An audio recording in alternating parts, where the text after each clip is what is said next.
गजब बहुएं। एक घर में 3 बहुएं रहती थी। सबसे बड़ी बहू शारदा एकदम सादी सिंपल थी और सबसे छोटी बहू शिल्पी एकदम मॉडर्न और हाई फाई थी। उन दोनों की आपस में कभी बनती नहीं थी और इस बात का फायदा उठाती थी बीच वाली बहू रचना। वो दोनों बहुओं से बिल्कुल अलग थी। रचना दिमाग से बड़ी तेज थी और उसे अच्छे से पता था कि उसे क्या करना है और क्या नहीं। एक दिन की बात है जब सबसे छोटी बहू शॉपिंग करके घर आती है। हाय, आज तो मैं बहुत थक गई। बाहर बहुत गर्मी है, ऊपर से इतने सारे बैग्स की क्या बताऊं। अरे पर अभी थोड़े दिन पहले तो तुमने शॉपिंग की थी, फिर दोबारा से ये सब लाने की क्या ज़रूरत थी? क्या भाभी, आप भी, आप खुद तो कभी सालों में जाकर अपने लिए एक साड़ी लेते हो, पर बाहर जाकर देखो कि ज़माना कहाँ से कहाँ आ गया है। आजकल की बहुएं को ये साड़ी और पल्लू में नहीं रहती।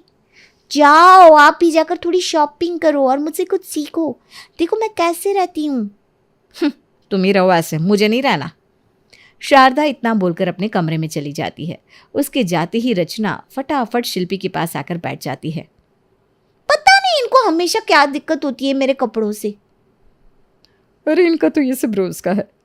तुम मुझे दिखाओ ना क्या क्या लेकर आई हो। हाँ भाभी, अभी दिखाती हूँ। ये देखो कितनी सुंदर ड्रेस है ना, और ये बैग देखो एकदम लेटेस्ट है। वाह शिल्पी, ये सूट तो बहुत ही सुंदर है। देखो तो मुझ पर कितना सुंदर लग रहा है ना। काश मैं भी तुम्हारी तरह हाई फाई बन पाती और ऐसे बढ़िया बढ़िया कपड़े ला पाती। मुझे ना सच कहूँ तो पसंद ही नहीं करना आता कुछ। अरे तो क्या हुआ, आप ये सूट रख लो। आपको पसंद करना नहीं आता तो आप आगे से मेरे साथ चला करना, ठीक है? हाँ ये सही है। रचना वो सूट उठाकर अपनी अलमारी में जाकर रख देती है। उसके बाद वो सीधा शारदा भाभी के पास जाती है। शारदा अपने कमरे में बैठी सुई धागा लेकर अपनी फटी हुई कुर्ती सिल रही थी। अरे भाभी आप यहाँ क्या कर रहे हो? मैं आपको सारे घर में ढूंढ आई और ये आप क्या कर रही हो? अरे सूट अटक कर थोड़ा फट गया था तो बस वही सिल रही हूँ। अब मैं शिल्पी की तरह बिना वजह शॉपिंग तो नहीं कर सकती। मैं तो अपने कपड़े जितने हो सके उतना चला लेती हूँ। अरे भाभी यही तो समझदारी होती है। अरे घर में ही तो रहना है, कोई पार्टी में थोड़ी ना जाना है जो इतने महंगे महंगे ब्रांडेड कपड़े पहनकर घर में घूमो। घर में तो इंसान कुछ भी पहन सकता है। खैर ये सब आप छोड़ो और मुझे दो, मैं सिल देती हूँ। अरे मैं कर लूँगी। अरे भाभी आप मुझे दो ना, आप आराम करो, जाओ। हाँ। रचना ज़बरदस्ती शारदा के हाथ से सुई धागा छीनकर उसकी कुर्ती सिलना शुरू कर देती है। वो थोड़ी सी ही कुर्ती सिल पाती है कि तभी रचना के हाथ में सुई चुभ जाती है। आहा, ये क्या हो गया? भाभी देखो तो खून बह रहा है। अरे तुम छोड़ो ये सब और मुझे दो। तुम जाओ और इस पर कुछ लगा लो और फिर बैंडेज बांध लेना। ठीक है भाभी। रचना कमरे में जाकर अपनी उंगली पर बैंडेज लगा लेती है।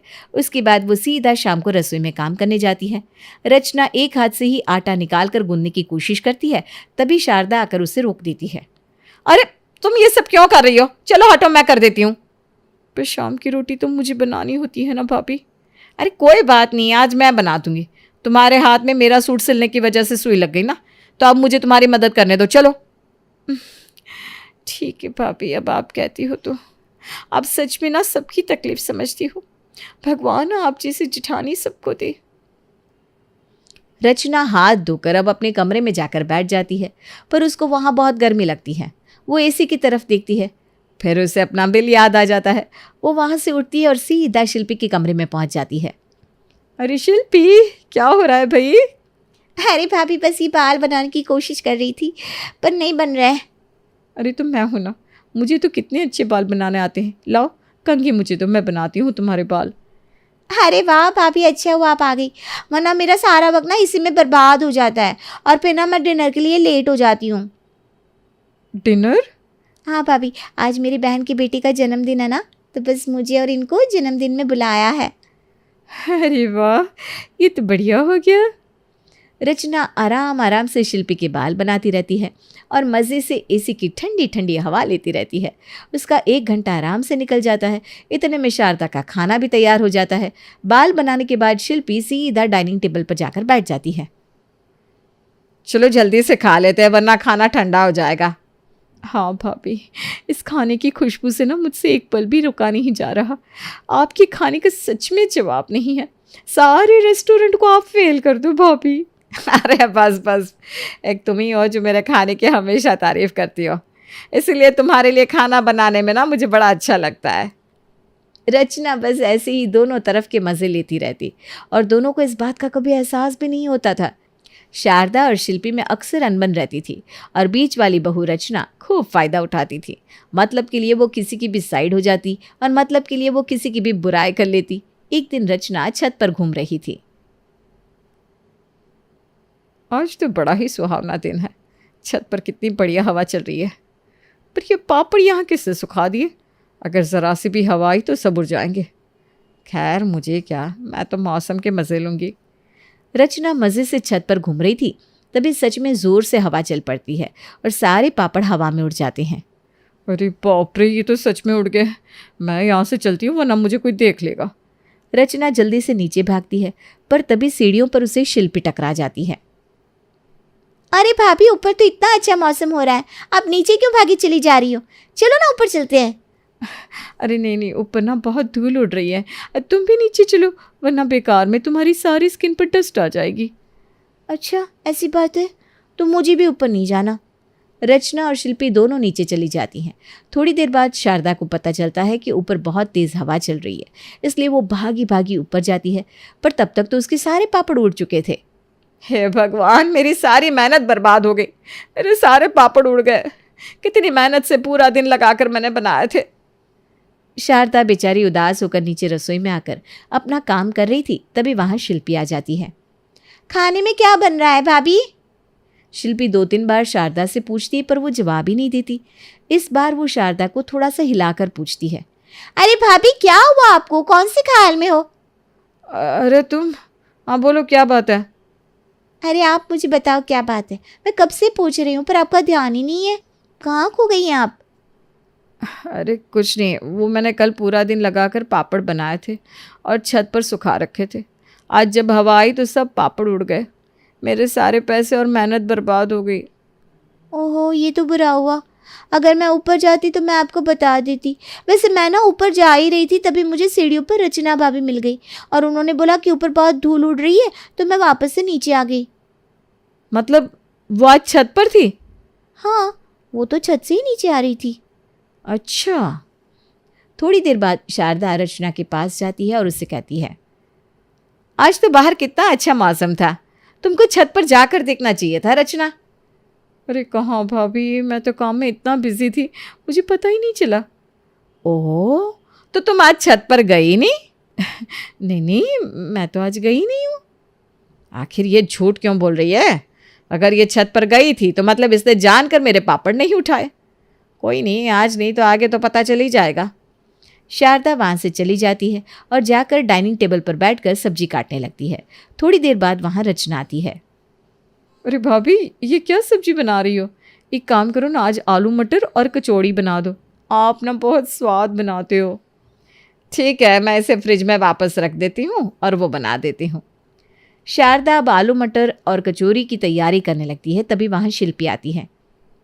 अरे मुझे तो रचना भाभी बोल रही थी कि आज भरवा बैंगन बन रहे हैं, तो फिर ये सब?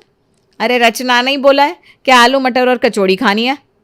खैर तुमको अगर रचना दिखे तो उसे मेरे पास भेज देना।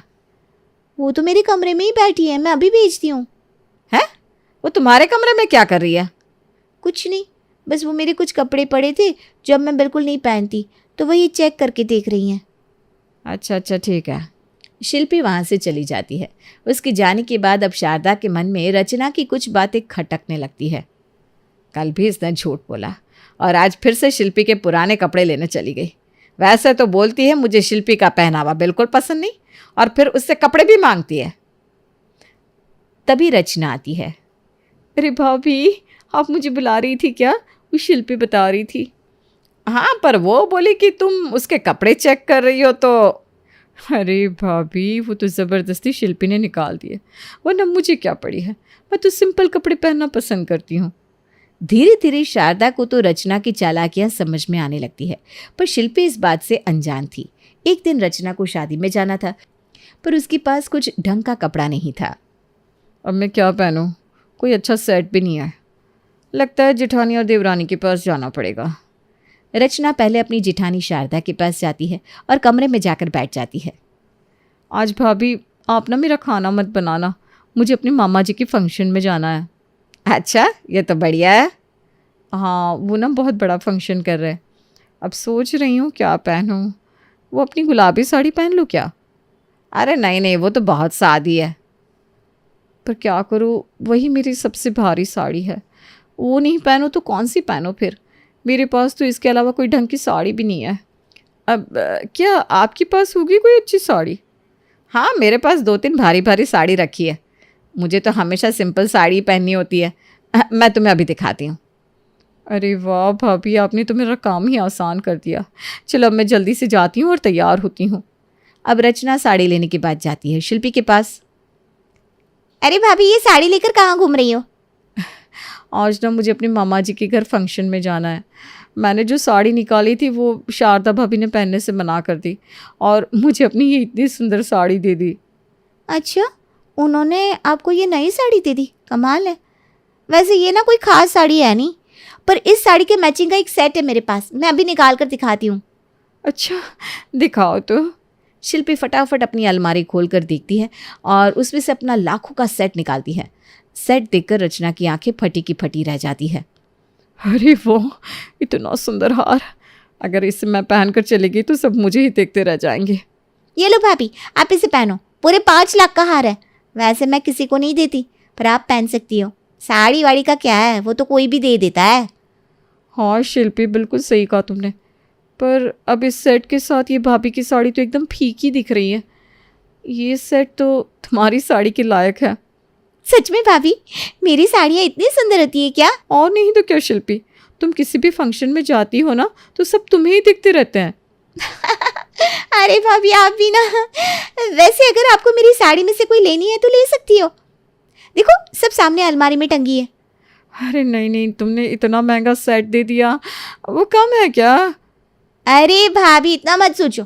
आप भी तो मेरा मेकअप करते हो, मेरी हेल्प करते हो। अब ले लो ना, आपको जो भी पसंद है। अच्छा, अब जब तुम इतना बोल रही हो तो देख लेती हूँ। रचना शिल्पी की अलमारी में उसकी साड़ियाँ देखने लगती है। शिल्पी के पास तो एक से बढ़कर एक साड़ी होती है, जिसके सामने शारदा की दी साड़ी एकदम फीकी लग रही थी। रचना अलमारी में से एक बड़ी ही सुंदर साड़ी निकालती है।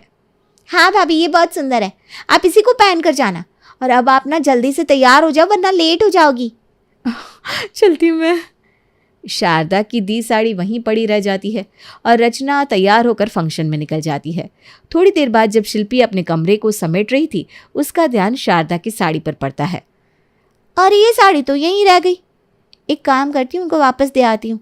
बेकार में मुझसे गंदी बंदी हो गई तो और दिक्कत।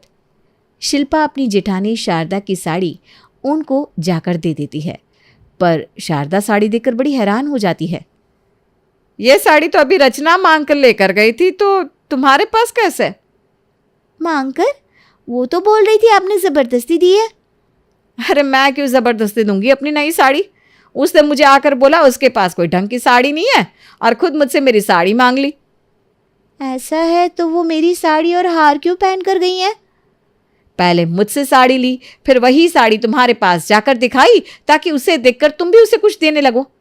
ये रचना हम दोनों को कहीं पागल तो नहीं बना रही? तुम्हारी तो वो इतनी बुराई करती है कि मुझे समझ में नहीं आता कि वो थोड़ी देर बाद कैसे तुमसे हंसकर बोल लेती है। अरे तो आपकी कौन सा वो तारीफ करती है? कल ही बोल रही थी मुझे, शारदा भाभी ने सब्जी में इतना ज़्यादा लहसुन डाल दिया कि खा ही नहीं जा रही थी। फिर भी मुझे बोलना पड़ा, भाभी खुशबू इतनी अच्छी है कि मुझसे रहा नहीं जा रहा। अरे हाँ, उसने ऐसा ही बोला था बिल्कुल। मुझे कैसे पता ये बात? मैं तो वहाँ थी भी नहीं। अरे पर वो तो मुझे ये भी बोल रही थी कि तुम रोज़ रोज़ उससे अपने बाल बनवाती हो और उसका सारा काम रह जाता है। हे भगवान, वो तो खुद आई थी मेरे पास और मेरे बाल बनाने लगी थी। तो तुम भी अब ये सोचो ना कि मुझे ये बात कैसे पता, जबकि मैं तो तुम्हारे कमरे में आई नहीं थी। ये रचना भाभी कभी इधर कभी उधर का खेल खेल रही हैं। दोनों की तरफ रहकर अपना फायदा कर रही हैं और हम आपस में एक दूसरे के बिन बात के बुरे बने हुए हैं। मुझे तो उसी दिन से शक हो गया था जब उसने मुझे कहा कि मैं छत पर गई नहीं और तुमने उसे खुद ऊपर से आते देखा था। हाँ, मैंने सच में देखा था और उन्होंने मुझे छत पर जाने ही नहीं दिया। क्योंकि पूरी छत पर मेरे बनाए पापड़ जो उड़ रहे थे उसकी चोरी पकड़ी जाती ना, कि आखिर उसकी आंखों के सामने भी नुकसान कैसे होने दिया उसने। भाभी आप ना सही कहती हो, वैसे तो पूरा दिन मेरे कमरे में रहती है, पर कल पूरा दिन नहीं आई। अरे कल तो मेरे कमरे में थी ना, मेरे बेड के कपड़े रखवा रही थी, फिर बोली कि इतनी गर्मी से उसे चक्कर आ रहे हैं तो मैंने एसी चला दिया, फिर जाकर उसे आराम पड़ा। अच्छा, तो अब मैं समझी कल वो मेरे कमरे में क्यों नहीं आई। कल मुझे थोड़ा जुकाम था तो मैंने एसी बंद रखा था, मतलब वो मेरे कमरे में एसी की वजह से आती हैं, और पूरा दिन कभी आपके पास तो कभी मेरे पास, पर अपने कमरे की लाइट की पूरी बचत। अरे वो तो कपड़ों की भी बचत कर रही है, और मेरे खाने की झूठी तारीफ कर करके मुझसे रसोई का शाम का सारा काम करवा लेती है। अब हमें इन्हें सबक सिखाना चाहिए। बहुत फ़ायदा उठा लिया इन्होंने हमारा। अब हमारी बारी है, इनसे काम भी करवाएंगे और सबक भी सिखाएंगे।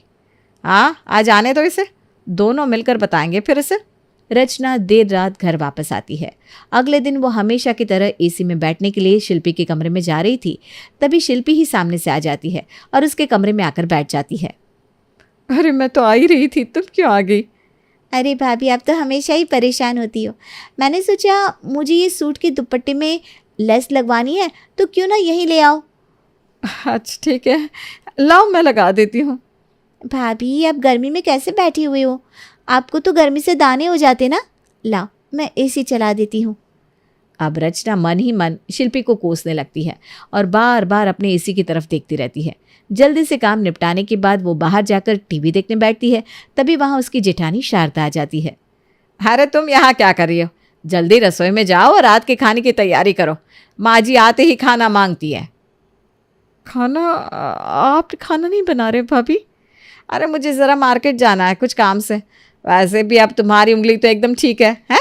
तुम जल्दी जाओ और खाने की तैयारी कर लो, और हाँ, अपना फेवरेट रायता बनाना मत भूलना। हाँ, शारदा इतना बोलकर वहाँ से निकल जाती है और रचना की तो आफत आ जाती है।